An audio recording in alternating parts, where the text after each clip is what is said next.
ಮಾಜಿ ಶಾಸಕರು ದೊಡ್ಡನಗೌಡ ಪಾಟೀಲ್ ತಮ್ಮ ಸವಾಲ್ ಹಾಕಿದ್ದಾರೆ ಸರ್. ಸವಾಲನ್ನು ಸ್ವೀಕಾರ ಮಾಡ್ತೀರಾ? ಸವಾಲ ಏನಂತ ಸವಾಲು?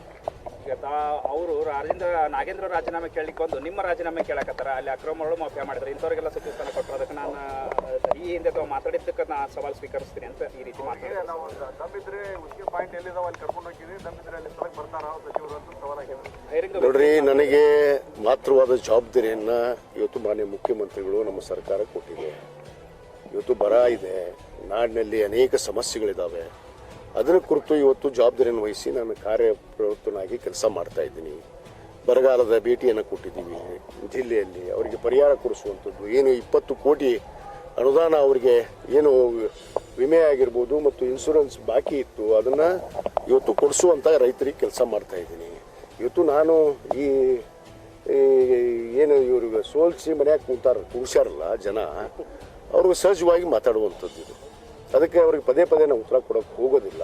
ಯಾಕಂದರೆ ಈಗಾಗಲೇ ನಿರ್ಧಾರ ಮಾಡಿದ್ದೀನಿ, ನಾನು ಎಲ್ಲವನ್ನ ತ್ಯಾಗ ಮಾಡಿ ನನ್ನ ಗುರಿ ಏನು, ರೈತರು, ಈ ನಾಡಿನ ಜನತೆ, ಎಲ್ಲ ಸಮುದಾಯಕ್ಕೆ ಕೂಡ ನ್ಯಾಯವನ್ನು ಒದಗಿಸಬೇಕು ಅನ್ನೋದು ನಮ್ಮ ಗುರಿ, ನಮ್ಮ ಮುಖ್ಯಮಂತ್ರಿಗಳು.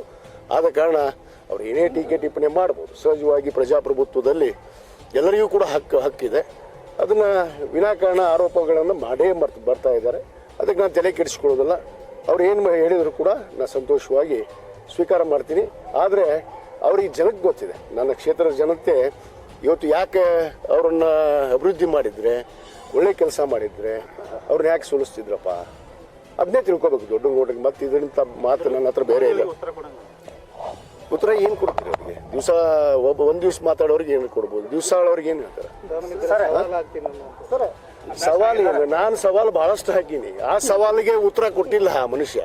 ಉಸ್ಕಿನ ಪಾಯಿಂಟಿಗೆ ಕರೆಯೋದು ಸವಾಲು ಅಲ್ಲ ಸರ್. ಈಗ ಎಲ್ಲಿ ಜನರ ಮಧ್ಯೆ ಬಂದು ಉತ್ತರ ಕೊಡ್ಬೇಕು ನಾವು ಜನಪ್ರತಿನಿಧಿಗಳು.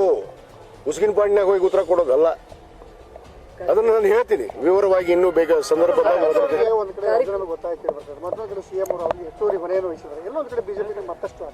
ನೋಡಿ, ಅಲ್ಲ, ಕೊನೆ ಆರೋಪ ಎಲ್ಲಿ? ಅಪರಾಧಿ ಅಂತ ಏನು ಕೋರ್ಟ್ ತೀರ್ಮಾನ ಮಾಡಿದ್ಯಾ? ಅಪರಾಧಿ ಆದ್ಮೇಲೆ ತಾನೆ. ಇವತ್ತು ಧರ್ಮೇಂದ್ರ ಪ್ರಧಾನ್ ಇವತ್ತು ಏನು ನೀಟ್ ಪತ್ರಿಕೆಯನ್ನು ಲೀಕ್ ಮಾಡಿದಂತ ಒಬ್ಬ ಸಚಿವ ಆರೋಪವನ್ನು ಹೊತ್ತಿದ್ರು ಅವರು. ಅದಕ್ಕೆ ಇವತ್ತು ನಮ್ಮ ಜನಜಿ ರಾಜ್ಯದಲ್ಲಿ ವಿದ್ಯಾರ್ಥಿಗಳು, ದೇಶದಲ್ಲಿ ವಿದ್ಯಾರ್ಥಿಗಳು ಇವತ್ತು ಅವರನ್ನ ರಾಜೀನಾಮೆ ಕೇಳಿದ್ದಾರೆ. ಇವ್ರ ಮೇಲೆ ಆರೋಪ ಏನಿದೆ ಕೇಳ್ರಿ. ಕೇವಲ ಒಂದು FIR ಆದ ತಕ್ಷಣ ಆರೋಪ ರುಜು ಆಗಿಲ್ಲ. ಕೋರ್ಟು ಅಪರಾಧಿ ಅಂತ ತೀರ್ಮಾನ ಮಾಡಬೇಕು. ಅಪರಾಧಿನೇ ಅಲ್ಲ ಅವರು. ಅಪರಾಧಿ ಅಲ್ಲದೆ ಸುಮ್ಮನೆ ವಿನಾಕಾರಣ ಸದನದ ಸಮಯವನ್ನು ಹಾಳು ಮಾಡುವಂತ ಕೆಲಸ ಮಾಡ್ತಾ ಇದ್ದಾರೆ. ಅವ್ರಿಗೆ ದೇಶದ ಅಭಿವೃದ್ಧಿ, ಜನರ ಅಭಿವೃದ್ಧಿ, ಈ ರಾಜ್ಯದ ಅಭಿವೃದ್ಧಿ ಅವ್ರಿಗೆ ಅವಶ್ಯಕತೆ ಇಲ್ಲ. ಯಾಕಂದ್ರೆ 2018 23 ಏನು ಮಾಡಿದ್ರು? ಒಂದು ರೈತರಿಗೆ ಬೆಂಬಲ ಬೆಲೆ ಕೊಡ್ಲಿಲ್ಲ, ಯಾವುದೇ ಜನಾಂಗಕ್ಕೆ ಅಭಿವೃದ್ಧಿ ಮಾಡಲಿಲ್ಲ. ಆ ಒಂದು ಕಾರಣದಿಂದಲೇ ಇವತ್ತು ಮನೆಗೆ ಕುಂದಿರ್ಸಾರಲ್ಲ ಅವ್ರಿಗೆ. ಈ ದೊಡ್ಡನಗೂಡು ಆದಿಯಾಗಿ ಎಲ್ಲರಿಗೂ ದೊಡ್ಡನ ಆದಿಯಾಗಿ ಎಲ್ಲರಿಗೂ ಕುಂದಿರ್ಸ್ಯಾರ. ಅಡ್ಡ ತಿಳ್ಕೊಬೇಕು ಅವರು. ಮುಂಗಾರು ಬೆಳೆನೂ ಕೈ ಕೊಡ್ತು, ರೈತರಿಗಾಗಲೇ ಬಹಳ ಸಂಕಷ್ಟದಾಗದಾರ. ಮಳೆ ಆಗ್ಲಿಲ್ಲ, ಆದ್ರೆ ಮೋಡ ಬಿತ್ತನೆ ಒಂದು ಕೆಲಸ ಮಾಡ್ತಾ ಇದೆ ರಾಜ್ಯ ಸರ್ಕಾರ. ಅದು ಎಲ್ಲರಿಗೆ ಹೆಂಗ್ ಮಾಡ್ಲಿಕ್ಕೆ ಸರ್? ಈಗ ಮುಂಗಾರು ಮುಗಿದೈತಿ, ಹಿಂಗಾರು ಕೂಡ ಬಿತ್ತನೆ ಮುಗಿದೈತಿ. ಮೋಡು ಬಿತ್ತನೆ ಮಾಡೋದ್ರಿಂದ ಯಾರು ಉಪಯೋಗ ಆಗುತ್ತೆ? ಅಲ್ಲ, ಮೋಡು ಬಿತ್ತನೆ ಅದು ಸಮಯ ಸರಿಕ ಆಗ್ಬೇಕಾಗಿತ್ತು. ಕೆಲವಷ್ಟು ಕಡೆ ಮಾಡಿದ್ದಾರೆ ಪ್ರಯತ್ನ, ಕೆಲವಷ್ಟು ಕಡೆ ಇಲ್ಲಿ ಆಗಬೇಕಾಗಿತ್ತು. ನಮ್ಮ ಭಾವನೆ ಕೂಡ ಇತ್ತು. ಅದನ್ನು ರಾಜ್ಯ ಸರ್ಕಾರದ ಮುಂದೆ, ಮುಖ್ಯಮಂತ್ರಿಗಳ ಮುಂದೆ ನಾವು ಪ್ರಸ್ತಾವನೆಯನ್ನು ಇಟ್ಟಿದ್ದೀವಿ.